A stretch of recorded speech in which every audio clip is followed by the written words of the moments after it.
We are a 91-year-old family business. We are very much about the long ball.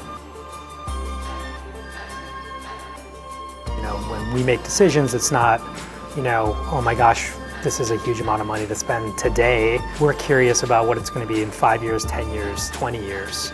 We knew this would pay for itself quickly, and more importantly, it was doing the right thing.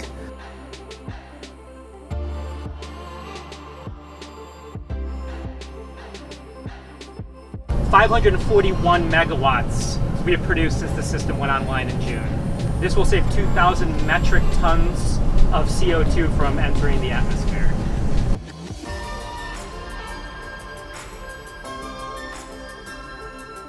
It's almost a no-brainer. So not only are you making a good economic decision and a good decision for your stakeholders, but you are doing the right thing for our communities, the right thing for our region, the right thing for our planet.